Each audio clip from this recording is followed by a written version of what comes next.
The snow had begun falling heavily as the bus made its slow, groaning ascent into the mountains. Outside, the world was muffled and pale, as though the landscape itself had withdrawn into silence. I had taken the job in Ravencross partly out of necessity. Big cities were drowning in chefs, and my modest credentials barely made me stand out.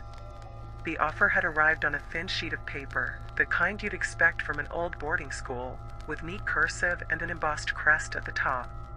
It promised decent pay for a seasonal position, lodging included, and something about it felt oddly formal for a catering gig. The village emerged suddenly, framed by frosted pines and veiled in an eerie dusk. Ravencross was exactly as quaint as I'd imagined, its slate-roofed cottages huddled together as though bracing against the weight of the winter. At the center was the square, and in it, a long wooden table stretched like a spine, untouched snow piling along its edges. I remember thinking it looked out of place, a relic in a village frozen in time. A woman met me as I disembarked, her scarf wound tightly around her head and shoulders. "Lena Grant?" she asked, her voice brisk. "I'm Agnes. We're glad you've come, few outsiders do, this time of year." Her tone held a faint undercurrent of expectation that I dismissed as politeness. She helped me load my bags into a cart pulled by a wiry old mule and chatted as we trudged toward the inn. "You'll be working closely with Mrs. Whitby, our head cook," she said. "The banquet's in 3 days, and there's much to do. It's important to us." "What exactly is the banquet?" I asked, feigning casual interest. I had skimmed the description in the letter, but assumed it was little more than an elaborate community dinner. Agnes slowed her pace, her boots crunching softly in the snow. "It's tradition," she said finally. "It keeps Ravencross safe." I laughed softly, expecting her to smile, but her expression didn't waver. She said nothing more, and I didn't press. The inn was small but warm, the faint smell of wood smoke curling through the narrow corridors. My room was sparse but tidy, a bed, a wardrobe, and a window with frost patterns spreading across the glass like delicate veins. From that window, I could see the square and the long table beneath its growing coat of snow. Mrs. Whitby, stout and practical, greeted me in the kitchen the next morning.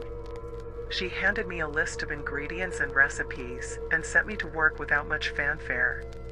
As I peeled, chopped, and stirred, the hours blurred together, broken only by the occasional visit from Agnes or another villager, each bringing supplies or offering quiet thanks. By evening, I had settled into a rhythm, lulled by the steady tasks. It was then that I noticed it, the first small sign.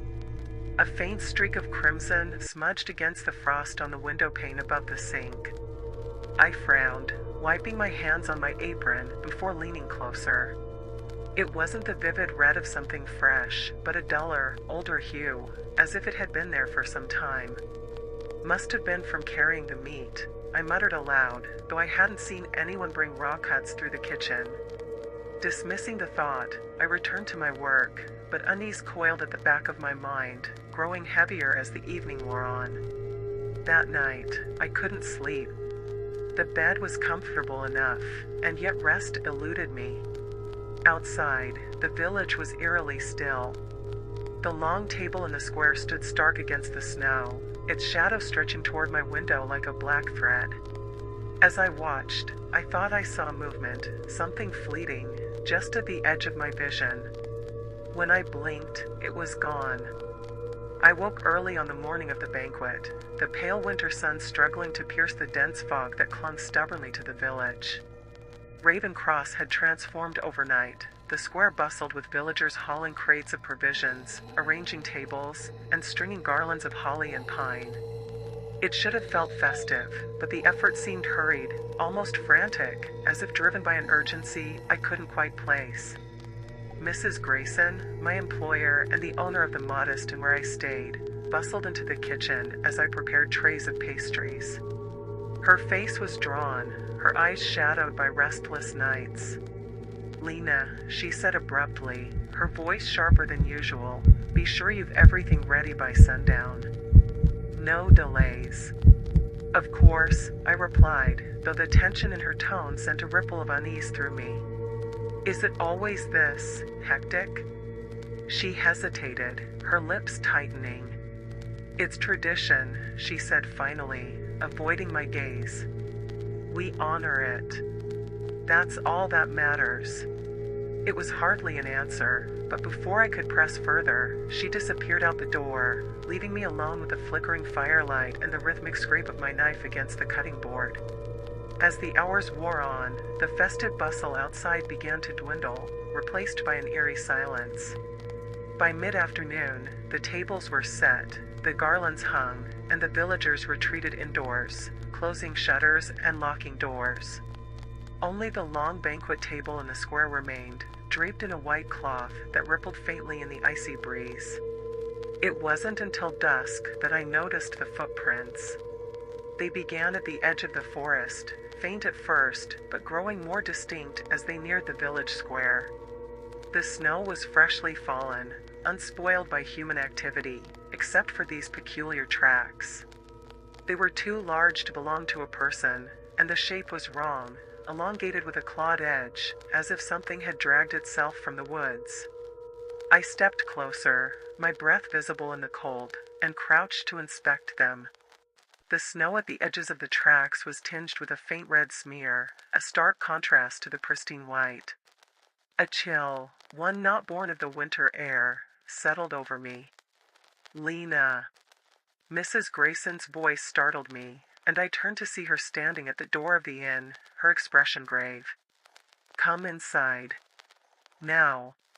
I obeyed, my questions dying on my tongue as I saw the fear etched on her face. Once inside, she bolted the door and gestured for me to follow her to the dining room. Listen carefully, she said, her voice low and urgent. You'll sit at the table tonight, like the others. You'll smile, you'll eat, and no matter what happens, you will not speak to the visitors. Visitors? I asked, my stomach nodding. She nodded curtly. You'll understand soon enough. Just do as I say, and you'll be fine. Her words only deepened my unease, but I had little time to dwell on them. Night fell swiftly, bringing with it a darkness so complete it felt alive. The villagers emerged one by one, each carrying dishes covered with cloth, their faces pale and solemn. I followed suit, balancing a tray of roasted game as we gathered around the long table. At first, the banquet began like any other festive feast. Plates were uncovered, wine poured, and hesitant murmurs of conversation broke the silence.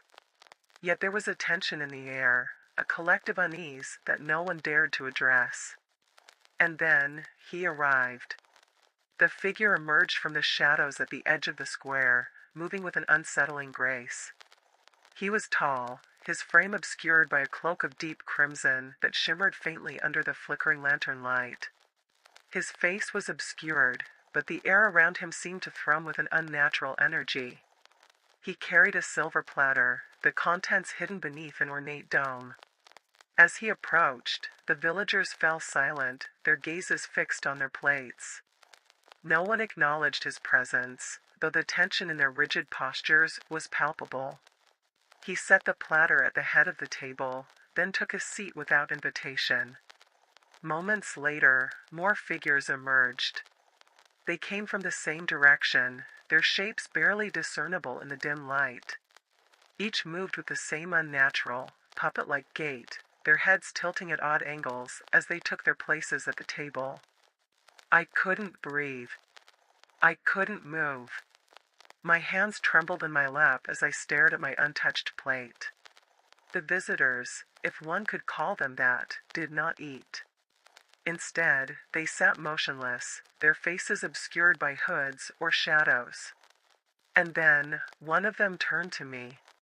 The movement was slow, deliberate, as if savoring the moment. Though I couldn't see its face, I felt its gaze boring into me, heavy and insistent. My pulse thundered in my ears, and I gripped the edge of the table to steady myself. "Eat," Mrs. Grayson hissed from beside me, her voice barely audible. I obeyed, though the food turned to ash in my mouth. All the while, the figure continued to watch me, its presence suffocating. The feast dragged on, the silence broken only by the occasional clink of cutlery. And then, as abruptly as they had appeared, the visitors stood and began to leave, their movements synchronized and unsettling. The crimson-cloaked figure was the last to rise, pausing at the edge of the square to glance back at the table. It was then that I saw it, the faint gleam of sharp, jagged teeth as it smiled.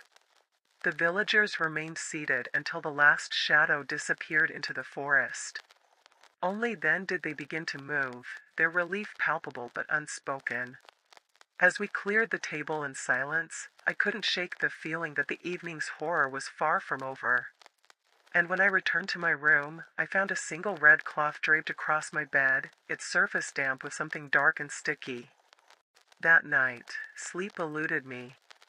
The faint glow of moonlight through the frost-laced window did little to chase away the oppressive darkness.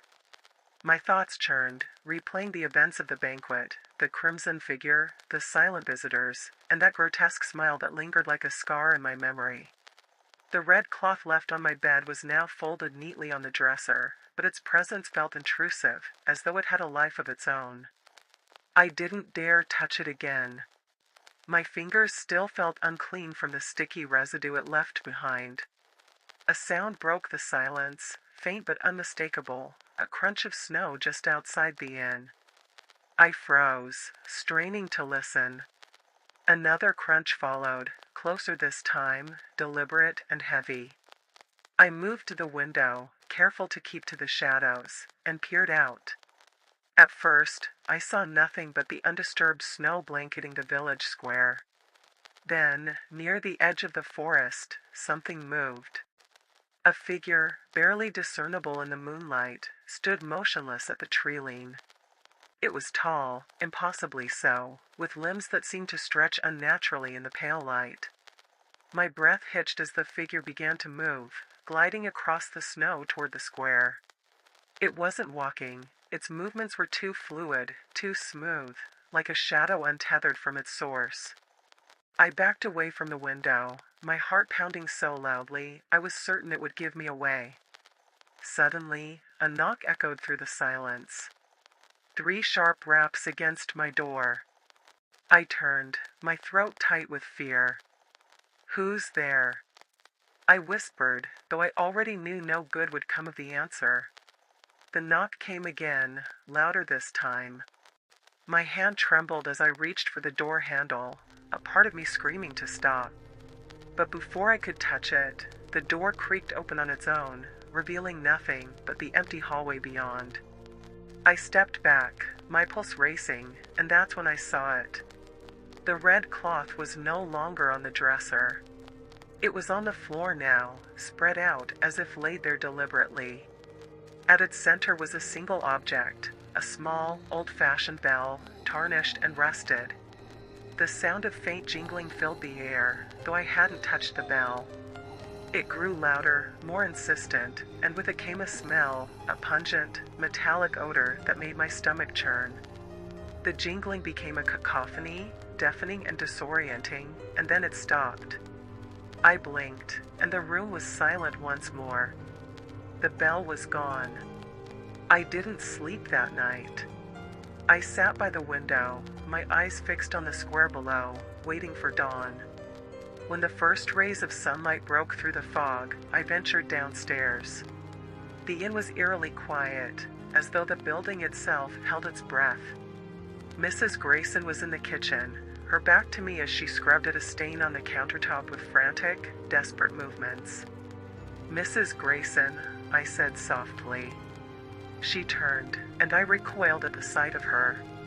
Her eyes were bloodshot, her skin pale and stretched thin over her cheekbones. "You shouldn't have come here," she said, her voice a hollow whisper. "What do you mean?" I demanded, my frustration outweighing my fear. "What's going on in this village? Who were those things at the banquet? She hesitated, her gaze darting toward the window as though afraid we were being watched. It's the pact, she said finally, her voice trembling. We give them what they want, and in return, they leave us be. That's how it's always been. What do they want? I asked, though a part of me dreaded the answer. Her lips quivered, and she looked away. Sometimes it's food. Sometimes it's, her voice faltered. People. Outsiders, mostly. Strangers who don't belong. The weight of her words hit me like a physical blow. You mean me, I said, my voice barely above a whisper. Before she could respond, the inn door slammed open, the sound reverberating through the building. We both turned, and my blood ran cold. Standing in the doorway was the crimson figure from the banquet, its shadow stretching impossibly long across the floor. It raised a hand, skeletal and gloved, and pointed directly at me. Mrs. Grayson screamed. Run, she cried, shoving me toward the back door. I stumbled into the snow-covered alley, the cold biting at my skin. Behind me, I heard the sound of heavy footsteps, too many, too fast. I didn't look back. The village was a maze of narrow streets and darkened windows, but I ran blindly, my breath clouding the air in ragged gasps. The jingling of bells echoed around me, growing louder, closer, until it seemed to come from everywhere at once. And then I saw it, a figure standing at the end of the street, blocking my path. Its head tilted unnaturally, and in its hand was a bell, ringing slowly, methodically. I turned to flee, but more figures emerged from the shadows, their movements synchronized and deliberate. They formed a circle around me, their crimson cloaks shimmering faintly in the moonlight. The last thing I saw before the world went black was the gleam of jagged teeth as they smiled. When I awoke, the world was colder than I had ever known. My body was half buried in snow, my breath coming out in ragged, ghostly puffs that disappeared into the biting air. The sky above was a bruised, swirling gray, and around me, the village lay in eerie silence. The buildings looked different, older, their shapes warped and skeletal, as if time had folded back upon itself. I pulled myself to my feet, my limbs sluggish and unresponsive.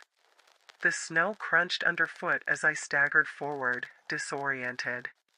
My mind raced to recall the last thing I'd seen, the crimson figures, their jagged smiles, the ringing bell, and then nothing. But something was wrong. The village wasn't just silent, it was abandoned. The warm glow of lanterns had vanished from the windows, and every door hung ajar, swinging faintly in the icy wind. The festive garlands and wreaths that once adorned the homes were now withered and blackened, their cheerful ribbons frayed and tattered. I called out, my voice echoing strangely in the empty streets. Mrs. Grayson? Anyone? No answer came, only the sound of wind whistling through the hollow buildings. I stumbled toward the square, my heart sinking with every step. In the center, where the great evergreen tree had stood adorned with golden baubles and sparkling lights, there was now only a gnarled, leafless husk. Beneath it, the snow was stained a deep, sickly crimson. I froze, my pulse pounding in my ears. The stain wasn't random. It formed a pattern, an intricate, spiraling design carved into the snow, its lines impossibly precise. At its center lay the bell. It was larger now, almost grotesquely so, its surface mottled with rust and frost. As I stared, the wind picked up, carrying with it a low, mournful ringing. The sound vibrated deep in my chest, stirring a primal fear I couldn't suppress. Why are you still here? The voice came from behind me, brittle and sharp as cracking ice. I spun around to see a man standing at the edge of the square. His face was gaunt, his skin stretched tightly over his cheekbones, and his eyes were hollow, twin voids of blackness that seemed to drink in the light. My voice faltered. What's happening here? Where is everyone? They've taken what they wanted, he said simply, his gaze shifting to the bell. You shouldn't have come. You're not part of this place. Not part of the pact. I don't understand, I said, taking a step back. What pact? Who are they? His lips twisted into a humorless smile. They've always been here, beneath the snow and frost. We keep them fed, and they leave us in peace. But when someone like you arrives... The ringing grew louder, cutting through his words.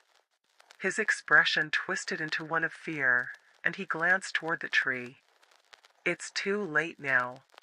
Before I could ask what he meant, the bell let out a deafening toll. The sound was unbearable, piercing through the air like a scream. I fell to my knees, clutching my ears, but the noise burrowed into my skull, drowning out all thought. When it stopped, the silence was even more terrifying. The man was gone, and in his place stood the crimson figures. They moved as one, their cloaks billowing like liquid shadows as they advanced. Their faces were obscured by masks carved from bone, each one bearing a different grotesque expression. I tried to run, but the snow beneath me seemed to shift and writhe, holding me in place. The figures surrounded me, their presence suffocating, their silence deafening. The tallest among them stepped forward, its skeletal hand reaching into the folds of its cloak. It produced a single object, a gleaming shard of ice, as sharp as a blade. I struggled, but the snow tightened its grip, pulling me down as the figure loomed above. Its mask tilted, and for the briefest moment, I saw something behind it. Not a face, but an emptiness, a void so vast and cold it seemed to swallow the world. The shard descended, and the last thing I felt was the unbearable cold, searing through my chest like fire. When I opened my eyes, I was back in the square. The snow was falling again, soft and steady, erasing all trace of what had happened. The bell was gone, and the village looked normal. Almost. The buildings were whole, their doors closed, their windows glowing faintly with firelight. The tree was back, its branches heavy with ornaments and lights. But something about the scene felt off, like a painting hung askew. The streets were no longer empty. Villagers milled about, their faces familiar yet wrong, eyes too bright, smiles too wide. They moved with a strange, mechanical precision, as if performing a play they didn't fully understand. And then I saw myself. I stood at the edge of the square, watching as a figure, me, or something wearing my face, joined the villagers in their silent, eerie procession. I tried to scream, to call out, but no sound came. My body was rooted to the spot, my limbs frozen as if I were part of the snow itself. The villagers turned toward me in unison, their too wide smiles stretching impossibly further. They raised their hands in eerie synchronization, pointing toward the tree. At its base, the bell reappeared, pristine and shining, as if waiting for its next toll. And somewhere, deep beneath the snow, something stirred. The villagers stood motionless, their faces frozen in those grotesque, stretched smiles, as though they were puppets awaiting a master's command. The air felt heavier, pressing against my chest like an invisible weight. The bell glimmered at the base of the tree, each polished curve reflecting a distorted image of the square and its unnatural occupants. I stumbled backward, the snow clutching at my boots like icy fingers. The villagers didn't move, but their eyes followed me, unblinking, glassy, and filled with something dark and insatiable. The ringing was gone now, but in its absence, I heard something worse. A scratching sound. Subtle at first, then louder, like claws raking across frozen earth. It was coming from beneath the snow. I turned, my breath escaping in frantic puffs, and ran. My footsteps sank deep into the drifts, the snow dragging at my legs as if it had turned to quicksand. The scratching followed, growing louder, closer. Beneath my feet, the ground shivered, the frost cracking like glass under some immense pressure. As I rounded the corner of one of the warped houses, I saw it, a shape rising from the snow. At first, it looked like a mound of frost, shifting and heaving as if alive. But then, the snow fell away, revealing something far worse. A hand. Or what was left of one. It was pale and elongated, the flesh frostbitten and split, the nails jagged and curling like claws. It reached upward, groping blindly, and then another emerged beside it. My legs refused to move as I watched the snow erupt in a flurry of movement. Figures dragged themselves out of the frozen ground, their bodies emaciated and grotesque, their hollow eyes leaking black, tar-like tears.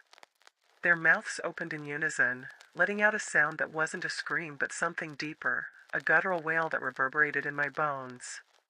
I forced myself to move, my instincts screaming for survival. The narrow street ahead was blocked by another group of villagers, their expressions fixed in those horrifying smiles. They raised their arms in eerie synchronization, pointing toward the church at the end of the road.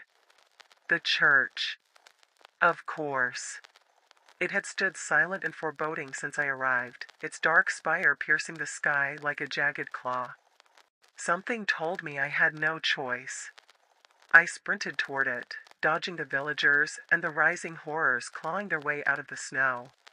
My hands fumbled with the heavy wooden doors, slick with frost. They gave way with a groan, and I stumbled inside, slamming them shut behind me. The interior was no sanctuary. The pews were broken, they were warped and splintered, and the stained glass windows depicted scenes of torment rather than salvation. The air smelled of decay and something metallic, blood, perhaps. At the far end of the nave, the altar glowed faintly, bathed in an unnatural light. On it rested another bell, smaller but identical to the one in the square. It pulsed with a faint, rhythmic hum, like a heartbeat. As I approached, the ground beneath the altar began to shift. Snow spilled through cracks in the stone floor, swirling upward in a cyclone of frost and shadow. The air grew colder, each breath burning in my lungs. And then it appeared. A towering figure emerged from the storm, cloaked in tattered crimson robes that billowed as if caught in an unfelt wind. Its face was hidden beneath a hood, but its presence radiated malice and hunger. It raised an arm, its skeletal fingers curling toward the bell. The hum grew louder, resonating in my skull. My knees buckled, and I collapsed, clutching my ears. Through the haze of sound, I heard a voice, not spoken aloud, but etched into my mind, cold and ancient. You rang the bell. You called us. And now, you will serve. No. I screamed, the word tearing from my throat. I didn't call you. The figure tilted its head, as if amused. Its hand extended further, and the bell lifted from the altar, floating toward me. Instinctively, I reached for it, my hands grasping the cold metal. The moment my skin touched the bell, the hum stopped. The silence was deafening, oppressive. But then, the figure recoiled, its form distorting as if in agony. The villagers outside let out a collective wail, their voices merging into a cacophony of despair. The bell grew hotter in my hands, its surface burning into my palms, but I held on. The figure's form wavered, and with a final, ear-splitting shriek, it dissolved into the storm of snow and shadow. The bell fell silent, its glow fading, and the oppressive cold lifted. I stumbled backward, dropping the bell. The villagers were gone. The scratching beneath the snow had ceased. The square outside was quiet once more, the frost-covered world eerily still. But the silence was not reassuring. It was the kind that came before something worse. And deep beneath the snow, I knew the scratching had only paused. For now. The silence pressed down on me, thick and suffocating, as I stood in the hollow church. The bell lay on the floor where I'd dropped it, dull and lifeless now, its ominous glow extinguished. My burned palms throbbed, but I could not look away from the altar, where snow still clung to the cracks in the stone. The air was heavy with the lingering echo of that unearthly voice, "You called us. And now, you will serve."